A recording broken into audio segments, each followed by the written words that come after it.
Hello everyone, this is something a little bit different that I wanted to do. Today is April 20th, Friday, 2018, and tomorrow, on the 21st, at my local game store, we're going to be doing the Dominaria Pre-Release Sealed event. I'm not going to be attending the Two-Headed Giant event. I don't have infinite money. I have 4 kids, and my wife does not want to deal with them all day. So, figure I'll do the event, fires in the evening, my brother and I are both going. But I kind of wanted to do a quick video of just kind of going over like the visual spoiler and doing, I guess, a personal rant. This is going to be a little bit of like a 2-part rant, and I might go back and forth in it. But the first part is going to be kind of gushing over like what I'm seeing and making comparisons to like where I personally see some inspirations for the art. And the other part is gonna just kind of touch on, I guess, some of the social things going on and my personal input on it.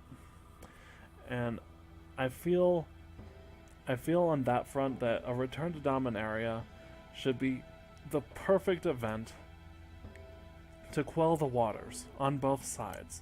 The side that's been, arguing that this is a new age in Wizards history of diversity versus the side that's upset over these people pushing this narrative, not the actual inclusion, but the narrative that it's like a new thing that Magic's always been cis white male dominated world when it hasn't.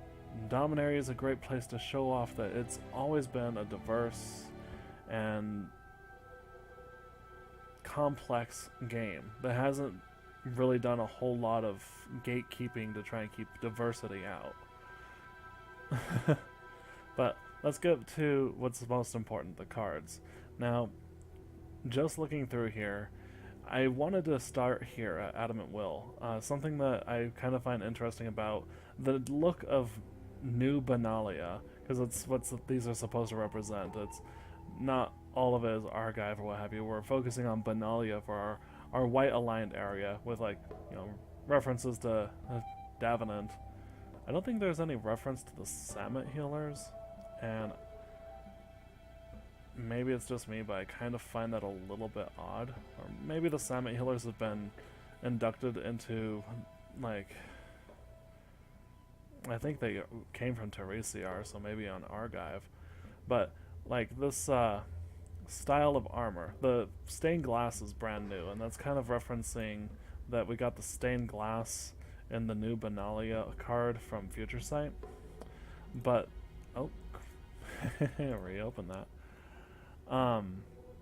The shape of the armor, I didn't really see that on too many cards up as far as Benelish until they came out with this 2010 version of Benelish Knight. And you could kind of see a little bit of that armor style on Otarian soldiers and knights as well from Onslaught.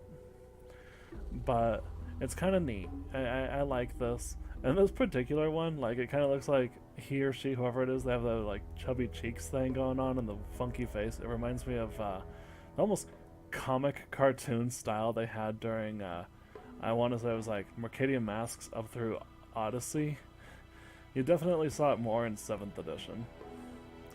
And we have, these Avens that came, it mentions in the flavor text that they came from Otaria most likely, and now they're on, in Benalia with the Sarens, which the Sarens have now started rebuilding their, Sarah Sanctum style floating palaces, and it's just so cool. Baird, he's the first one we're looking at in this, Legendary is the thing. We are looking at Legendary being the theme. We haven't seen this as the primary theme since Champions of Kamigawa block. And personal rant here, I love Kamigawa as a setting, in its artwork, and the idea. It's executed poorly, and if you do a little bit of digging back through Wizards articles, it was likely because they had a whole year shaved off of their development for Kamigawa.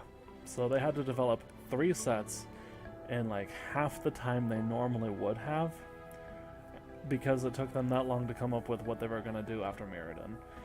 I think it was their art director or the director of whatever the new set was going to be, took a trip to Japan, came back and was like, guys, this is what we're doing, and just kind of pushed it from there. Theme-wise, art-wise, lore-wise, references to Japanese myths and legend, absolutely on the nose, gorgeous. I thought it was great. There's been a running argument that Japanese culture was too obscure for Western players, and I don't believe that. I honestly don't believe that Western players would be so stuck up and immutable as far as like their interests to, if they were wondering what the Uba mask was referencing. If they were like, why is this funny thing here? I don't see that being that many people, even back then, who wouldn't have looked in a library, looked up online, and found out more about Japanese culture that way. It seemed like a great thought idea, but the set was executed poorly. Lots of things focused too hard on the spirit and non-spirit thing. And as many have put, many abilities were parasitic. My personal opinion, Arcane and Splice could have been expanded on a lot more. That you could have seen like creatures that had Splice into Arcane, so you could, you know, flip them and they had like an inter-battlefield effect that you could tack on there. Imagine something to the effect of like you cast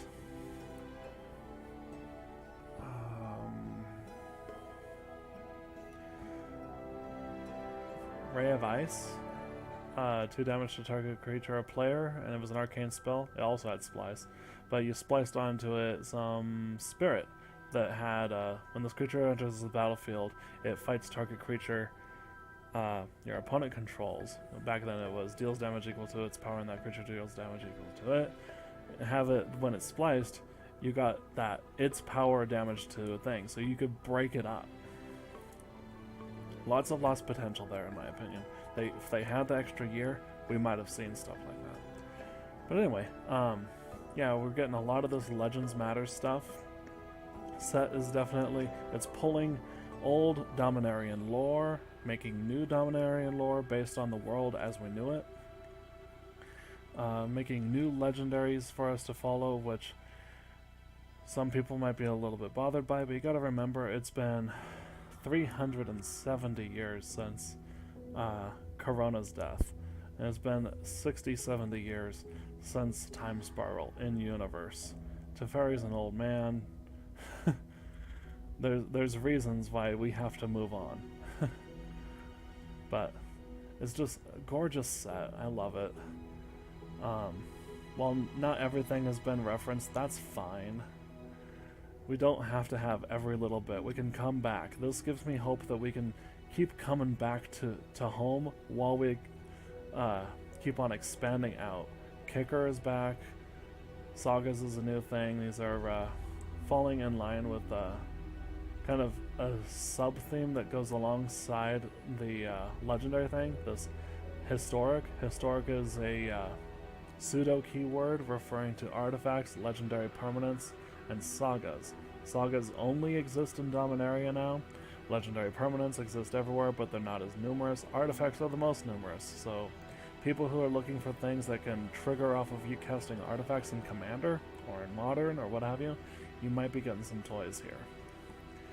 But the power in some of these things, and it's supposed to be a slower format, which I'm okay with. I don't mind slow. It gives everybody, from the new player to the old player, a chance to breathe. But we have neat things like this. Exchange your life total with Evra. This could be ridiculously powerful, and because you can change it back once you gained,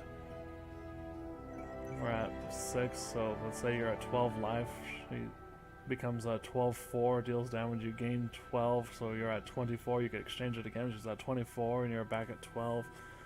It's gorgeous. And there's a lot of neat things for for Commander, and I'm hoping there's going to be a lot of neat things moving forward for Standard. Not that I play Standard. Can I say that openly? I haven't played Standard since Dragon's Maze.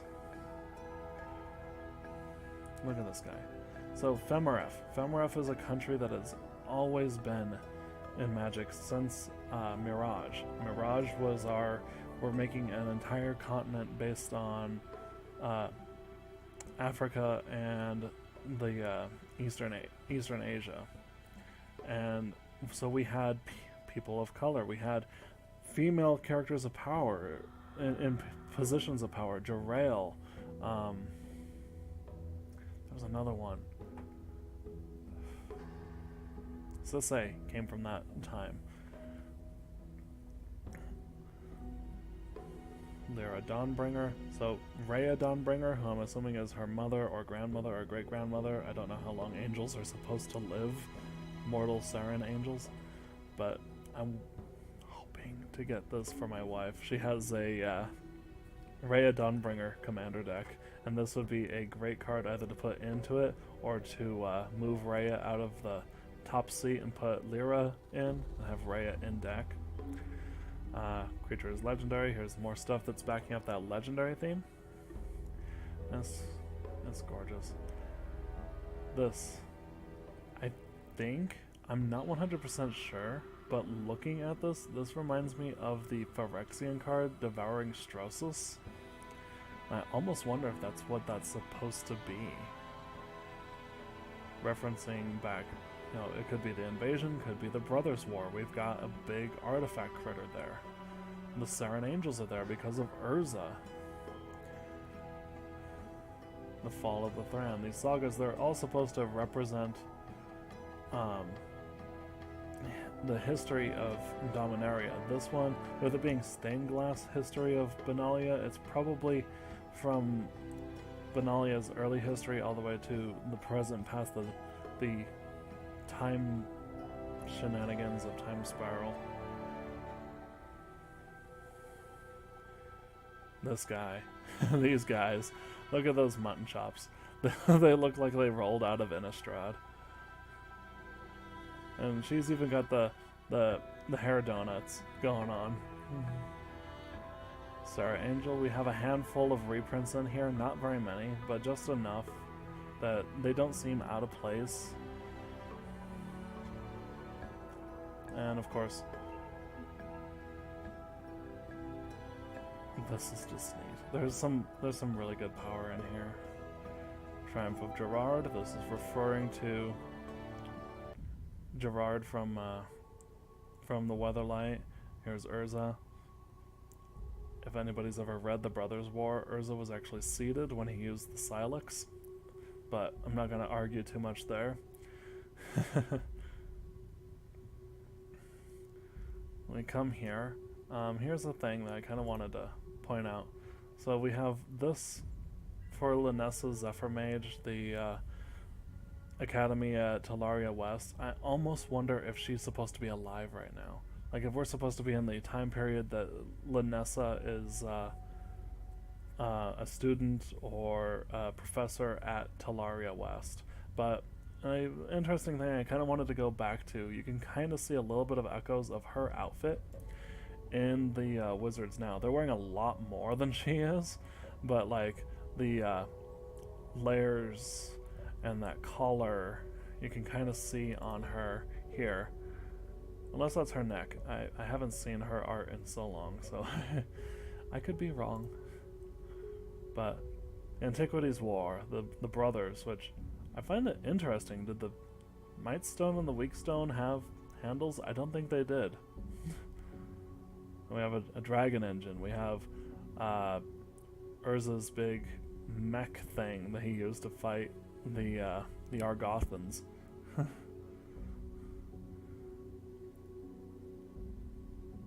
That piece of art is just golden. The kitty cat, Arcane Flight.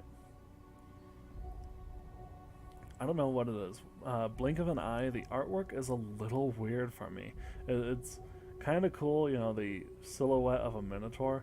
By the way, the only Minotaur in this set that you can only get if you pre-order a booster box. It's a legendary. So I kind of, considering that Herloon and Talroom are like old lore pieces of Dominaria, I hope if we come back around again that we get more Minotaurs. Cold Water Snapper, that is just a good common. If you need a beater in blue, it's right there. That is just good. There's a little bit of Spells Matter and Wizard sub-theme in blue and red, but not a lot. So this is one nitpick I have, is there's 4 tribes being represented in lords or spell abilities, but only one of them's really fleshed out, and that's Thalids and Saprolings. Everything else is just kind of tokened in, like this Homerid here. No, the Homerids aren't getting any tribal, though that would be great. But the wizards, knights, and goblins and elves, they're getting a little bit of neat things, but not a lot. And I almost wonder if it's just seeding things for what we're going to see in the core sets when they come back around. I've got a little story piece here in Bolus's clutches for Liliana. That flavor text makes you kind of wonder what else was in her contract. Karn. I don't know if this is supposed to be a reference to when Karn traveled back in time during Time Spiral to stop or to seal the rift before Baron's Obliterate spell wedged the rift open, or if it's supposed to be referencing his original time travel. But kind of looking at the artwork here, I would say it's probably the former one I mentioned, his time travel back in Time Spiral block. The Mirari Conjecture. I love that we have kind of a fleshed out map of Otaria on it. It kind of gives you, by the lines on it, an idea of like where the Mirari had caused havoc, like turning the Northern Order's fortress into like solid glass. There's a couple of legendary creatures. Both of them play off of wizards, which is kind of cool. We have Opt. I love that Opt made its way into Modern. I want to play some Modern. That's part of why I don't play Standard anymore, is I figure Modern would be much more stable for me. Because I'm tired. So tired of buying a ton of cards just to build a Standard deck. I've been tired for years and I haven't played Standard in so long. But Opt is a nice Scry 1 draw card. It's a nice little Serum Visions without having to pay out the nose for Serum Visions.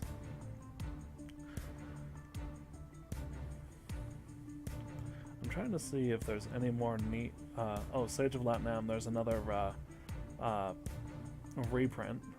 Sentinel of the Pearl Trident, referring to the Pearl Trident Merfolk of Vidalia. Tetsuko Umazawa, Fugitive. The fact that the Umazawa clan is still living strong on Madara, or wherever she is now. That flavor text. My ancestor Tashiro used to say, life is a series of choices between bad and worse. I'm a master of making great bad choices. That's like my family motto right there. Like, we're so terrible. The Time of Ice. This card's artwork is amazing. If you get a good look at it, you have Lovisa and King Darien. You have Jaya and Joda. You have Tressorhorn and the Aesthers and Pegasi Knights. It's just, there's so much to take in that picture. There's a little bit of a nod with that skeleton there to Soulburn, if you know what that card is. Weight of Memory. It's probably one of the most Karn-looking Karn arts. Because it's been a while since we've seen Karn just look like an ugly silver rock. I love Teferi. Just, he doesn't shave anymore. He's not the clean-shaven, eternally young man because he's gotten old. He's too old to shave. He's not going to shave his head. He's not going to shave his beard. He's going to grow.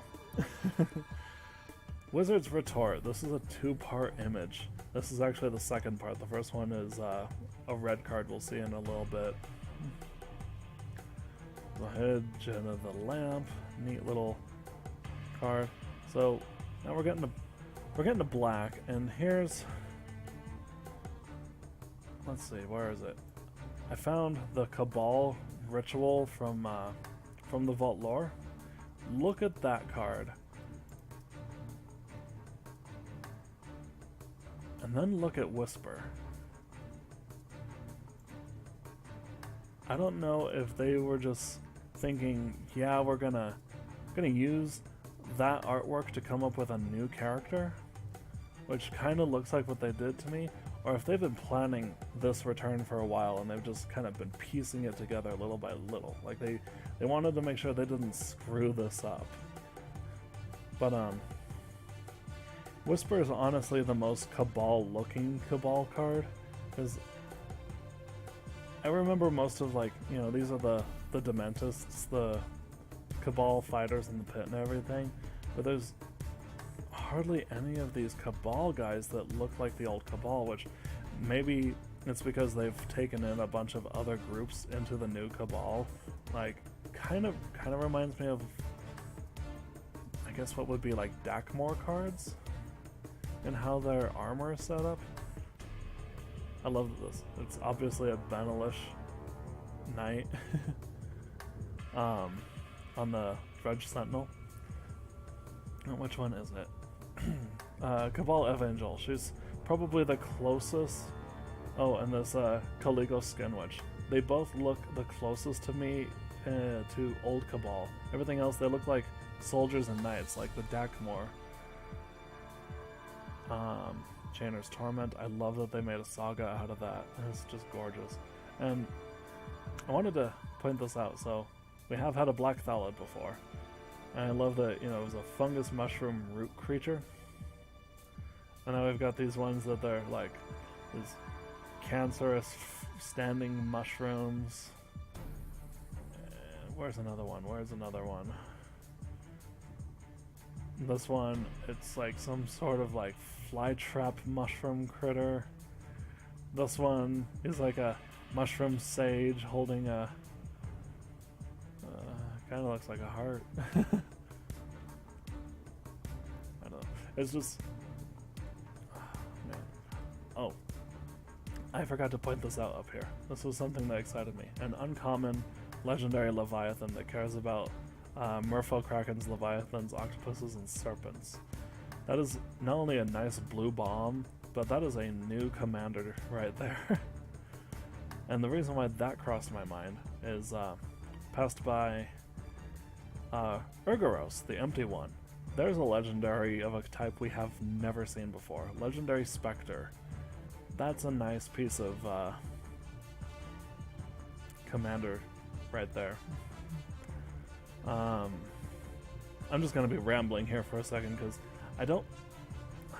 the black really confuses me because of the usurping of the Cabal. If I could just blame this guy, Belzenlock. I want to point out to everyone, Belzenlock, power and toughness is the same as Kothafeb. Yeah, Kothafeb. Kothafed. It's a D. But they're both smaller, less powerful than Gristlebrand and Razaketh. Razaketh's actually the most powerful of them all. Belzenlock kind of gives you a little bit farther reach as far as the power you can get out of it, but he also takes more out of you. But what I really find funny about this is he's like, they've said at Wizards R&D that he had been in the pit for a long time, and he's recently come out, probably when Liliana and Nicobolas made their deal, and he's been trying to catch up. So all the evils that have happened in Dominaria history, he's taken credit for and said, no, that wasn't Yawgmoth, that was me. That wasn't Limdol, that was me. That wasn't the Cabal Patriarch. I'm the Cabal Patriarch. That's where we get this thing here. All hail the Demon Lord Belzenlok, Evankar of the Stronghold, Scion of Darkness, Doom of Fools. Doom of Fools, by the way, is Tevish Zot, if any of you know that far back. Lord of the Wastes, Yawgmoth, Master of the Ebon Hand, Eternal Patriarch of the Cabal. But another thing I like about the design for Belzenlok, though, it has nothing to do with what the card does, it's that art. Back in Onslaught, Wizards did this announcement that they were going to standardize what Dominarian demons look like. And then after Mirrodin, which was the last time we saw a demon done in that style, which was Reaver Demon, we went to Kamigawa and demons went Japanese. But they brought that back, these curved, splintered horns, this like cloak, cape, skirt thing, this metal armor at the chest, claws, and bat wings. They standardized that in Onslaught. So it's kind of neat to see that they brought that back around. Nycobulus coming back to life on the shores of Madara. So here's another token creature, the Feral Abomination. It's the only Thrall, like how we had the only Homerid up there. What I find interesting is, does this mean that the Cabal somehow made their own Thralls? Because I don't imagine Sarpadian Thralls would tolerate being controlled. They fought against the control of the Ebon Hand. So that's the only thing I can think of, judging by this flavor text, is that the Cabal had to come up with a way of making their own Thralls. The Phyrexian Scriptures, that is a gorgeous piece of art, so Phyrexian. Rat Colony, in case you need another Relentless Rat-style card. Is there anything else in black I wanted to point out? Oh, Yargle. The vanilla legendary frog spirit, because we needed a vanilla legendary right now, and I love that it's a frog spirit. Oh.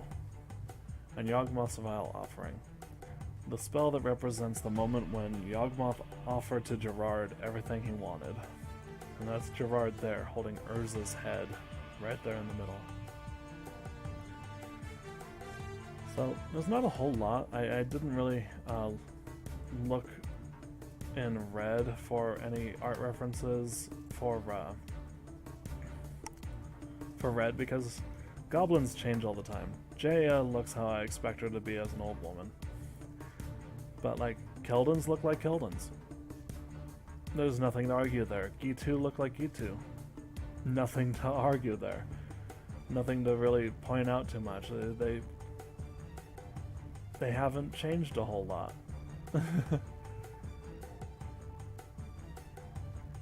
But I did want to point out, because the Keldon Overseer and Latula here, like, you can kind of see the similarities in their outfits. It's just so cool. I love it. I love that the Keldon Raider has a Coilus? I don't remember what the ram yak creatures were called. We have the token orc. Orcs now exist off of Sarpedia and Teresiar, which were the only continents they were on beforehand. Squee is still alive. He was granted immortality by Crovax by accident. I love that the Bladewing lineage is still going. I don't know if these are supposed to be siblings to Tarok's Bladewing, or if they're just Tarok's Bladewing's children. Wizard's Lightning, there's that other card there. There was another card I was going to point out though, what was it?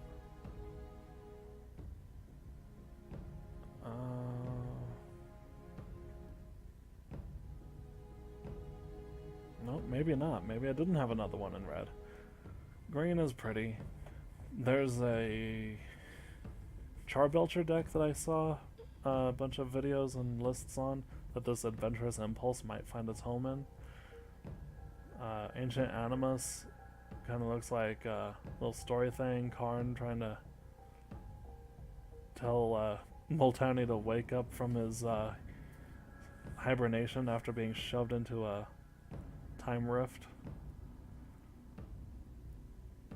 Baloths. I'm confused by the artwork in this Broken Bond card. I get it that it's Nissa leaving the Gatewatch, but why have the little symbol that she scoured into Zendikar like broken up and everything? Is it supposed to be that like she appeared, that showed up, and she slashed it to make a point? Fungal plots. I have a budget fungus deck for Modern that will find a home in. That is a gorgeous card, and I hope I pull a couple of them. So the Elfheim Druid. I love that it shows a Llanowar Elf with a Yavimaya Kavu. I love that Kavu are making a comeback in the artwork, but we're only getting one in the set. Like, there really need to be more Kavu. Just saying. I love them. Gaia's Protector. Anybody who read the Invasion book know what this is. The Phyrexians that were scrabbling all over the Magnagoth trees in Yavimaya pretty much got run through with a bunch of spikes and turned to wood and became elementals. It was such a cool piece. Grun the Lonely King, Yavimayan Ape, because that's where intelligent apes come from, is Yavimaya. Reference to Kamal making the vow to protect Kroza. So, you don't see it on the Llanowar Elves itself. Like, you can kind of see that it has, like, shaved sides of the head, but not very much. And then there's the two in the back that have, one has long hair and the other one's wearing a cloak. But on these other two, you can see the shaved head and tattoos that the Llanowar Elves have. I love that they kept that. Morrowind the Nurturer. I love this card's art. I love what this card represents. We haven't really seen a legendary creature that was shown both as a warrior and as a mother. And I just think that's so cool. This little baby elf in her hand there. It's just neat. But after that little gush, we have a little bit of a gripe here on the mending. I've seen the artwork up close. There's Freyalise, there's Lord Windgrace, there's Karn, and there's Teferi. And then the bottom is like a wooden map of Dominaria. But where's Jeska? The mending was finished by Jeska. I wonder if anybody remembers that. Anybody in the R&D department. Well, Tany's looking a little thin these days, but he's been sleeping for a while. He's kind of worn off some of that bulk. Let's see. Is there anything else of any neat interest? Oh, we got a new dinosaur, Territorial Allosaurus. I think that's just really cool. There's that token Kavu, the Untamed Kavu, aka Kavu Titan, the better version. And now, so we come to this is a rant, and this is to the people who are making a deal out of this on both sides. Now, Radha here. I want to point this out. Anybody who read Time Spiral should know that Radha, in Time Spiral, she was young. And she was raised by the elves. Like, she took up her Keldon people's mantle after leaving the Sky Shroud elves. But she hadn't been living with Keldons. Keldons were scattered, and the Gothans, which were the genetically mutated Keldons, were pouring through from alternate timeline and wrecking things up, and she saw them as impure, which is funny because she's a half Sky Shroud elf. A lot of people have pointed out this art and been like, so she's gotten fat. And that's not what I saw the first time. I saw that like she bulked up like a Keldon man. Like she might favor her Keldon father a lot and might be a little bit more masculine, which is fine. That was my first thought when I saw the card, long before I saw anyone's rant saying that they're just trying to push the fat woman warrior. I don't see her being overweight in this picture. I see her being this bulky and broad woman. And it's been 70 years, so if she has gotten a little fat, maybe she has. But it doesn't look bad to me. It really doesn't. I love that Daragaz is back. I think it's funny that we have another vampire on the Weatherlight. I mean, Krovax wasn't a vampire initially, but we've got another vampire. This is another one, Howler the Fire Fletcher. The little blurb that they had was that Howler refers to itself as a gender neutral, and it's supposed to be bonded with a Kavu. For some reason this Kavu has fur, which I'll give them that, I guess. They seemed more reptilian to me. But when I read that, I took it as maybe it refers to himself as we, because it's bonded with the Kavu, so maybe it refers to it as we and us, that kind of stuff. Joda! I love Joda. This is my #1 favorite character in all of Magic history.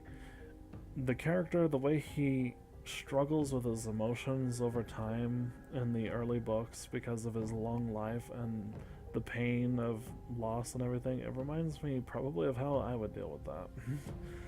He's my absolute favorite character in all of Magic, but he looks too young.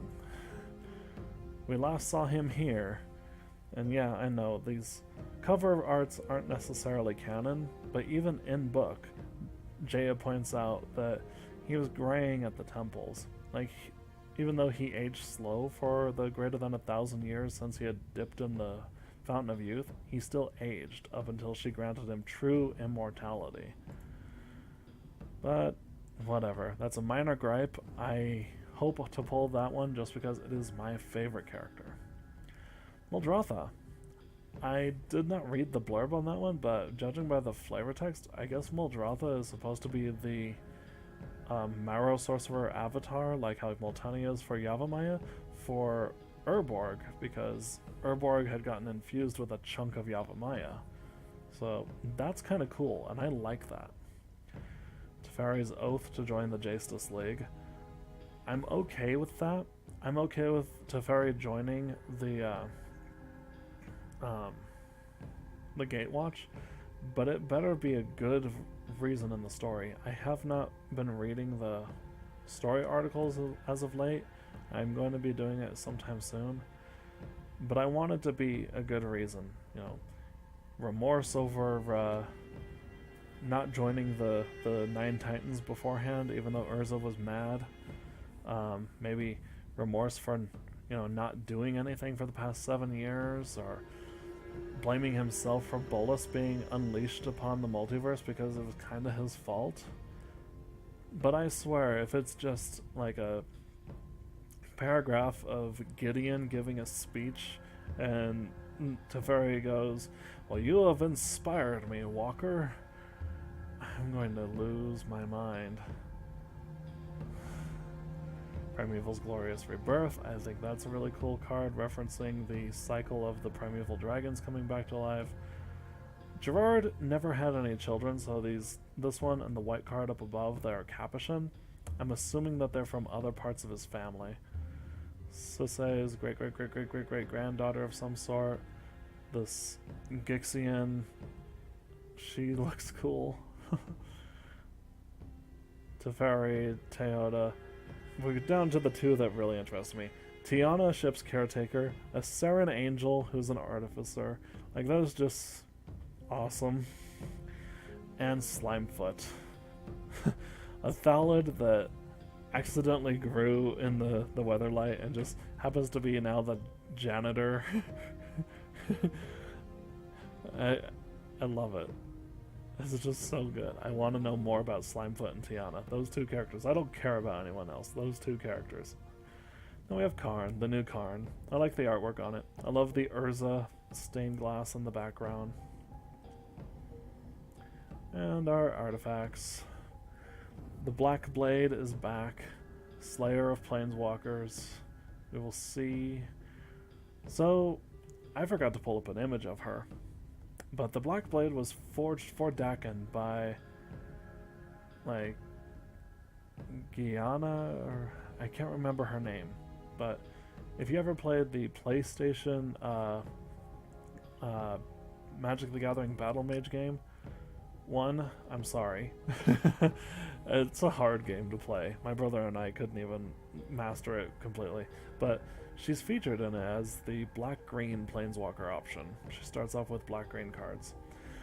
But she's like this evil but aloof Planeswalker that just kind of like picks a favorite mortal every now and then and is like, you're going to be my puppet for a little while before she goes and does something else. And seeing the Black Blade come back, she never died. Not in canon. I wonder if we'll see her sometime. This Damping Sphere, that's an uncommon. That thing is going to find some modern sideboard tech. This Blood Tallow Candle and the... where is it? Feather. Down. Where is it? Where's the feather? Where's the feather? Where's the feather? Did I pass the feather already? Where's the feather? Where's the feather, guys? Am I overlooking it? Am I seriously overlooking it?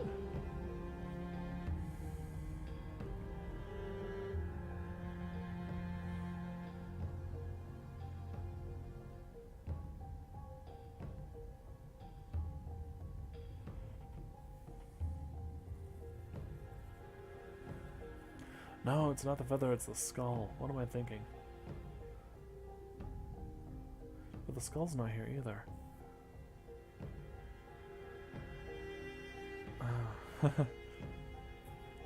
Anyway, I think it's a reprint that they were referring to with this skull, and I wonder, maybe they just showed like a recent card art for it, but it's something from the dark. Howling Mine as a golem, Icy Manipulator's a reprint, Juggernaut's a reprint. We have more assembly workers, and this one remakes itself. This is so Mishra. I love it. Oh, let's change that. Sorry about the music there. The Mox Amber, it's kind of a neat Mox. It's not the best Mox, but it's a neat Mox. Pardic Wanderer, so reference to the Pardic Mountains, but that arm, that makes me think, I don't know, like, was there like a Thran machine there? Power Stone Shard, neat little piece of ramp. So, Traxxas, this is a cool card, and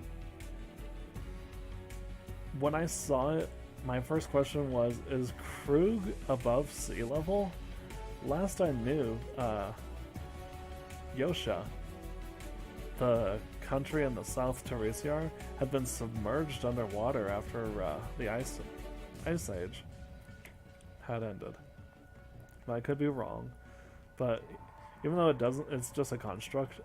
I have to agree with some people. Maybe this is one of Mishra's captured dragon engines. I want to know more about this Thran Temporal Gateway. That really makes me wonder, because the Thran didn't experiment with time travel as far as we knew. Urza did. So what's this? What is this? We need more. The Weatherlight is back as a vehicle. And it's not a bad card. I would love to have that. And we're to the lands. First, looking at these, I love the references here and there. The Statue at Epityr, the Cabal Stronghold, a downed Phyrexian portal ship. I want that Hinterland Harbor for my Experiment Garage Commander deck so bad. Isolated Chapel, that could be anywhere. Well, it says it's Cersei.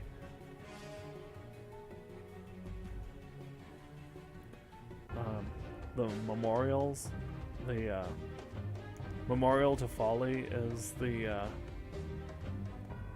what's that card?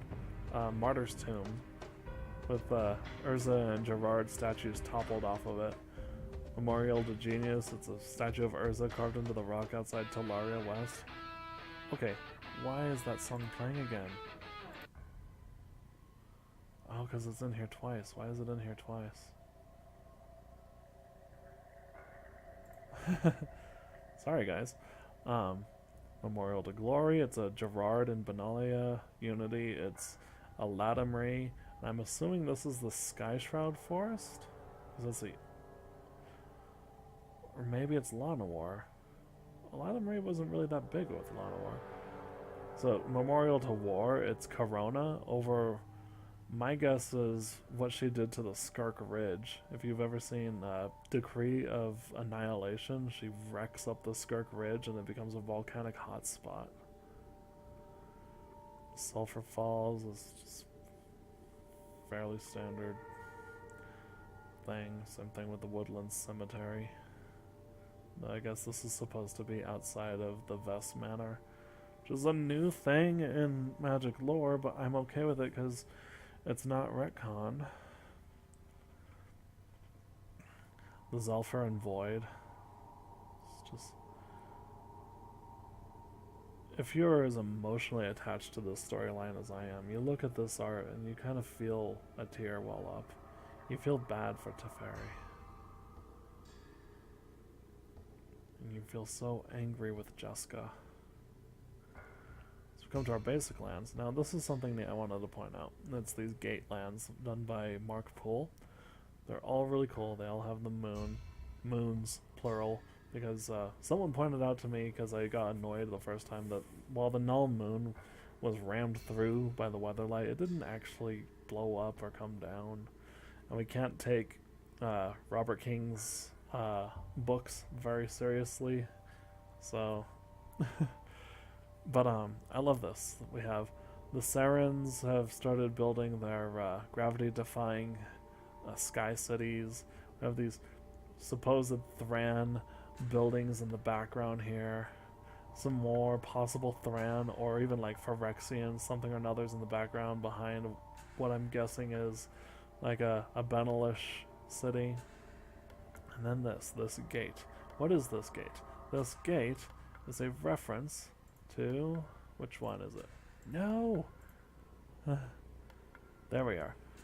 The Ruins of Trocaire on Sarpedia. It's another Mark Poole piece, by the way. But if you look at that gate there, look at that gate there. And then down here we have Talaria West and almost hedron-shaped pillar there.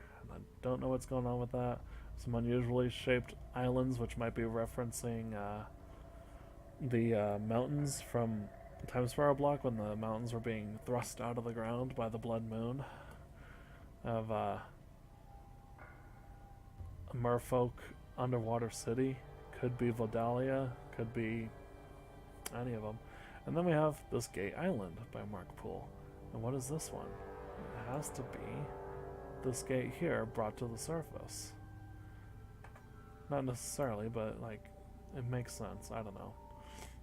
And then we have Urborg with the stronghold back there. We have this. Not entirely sure what all is going on there. We have this one, which is a city on the swamp. It's actually really cool to see a city. Then we have this Mark Poole swamp. Could that be the stairwell that led up to the top of the Evan stronghold? Then mountains. So we've got a pillar mountain oozing some lava out of the middle of it. Likely one of those Blood Moon mountains. Got standard mountain here. We've got looks to be a city in here. All that volcanic activity, I think that must be on Shiv. Then we have this one here, which, looking at the pillars here, it's the entrance to that Dwarven mine, but not. And it's weird, because that one's actually built into the wall. So it's so weird. And then it gets weirder as we go on. So we have You know, this path. We have this one over here, which has some Tyrannophyrexian stuff in it. Got this one that's all twisty, which kind of makes me wonder if it's a reference to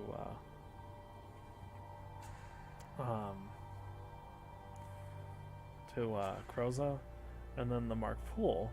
Now, that doesn't necessarily look like this art, but some of the trees have those hollow holes in it, so maybe just a little bit. But I don't know. Little rants there. I'm totally excited for this set. We'll see how everything goes tomorrow.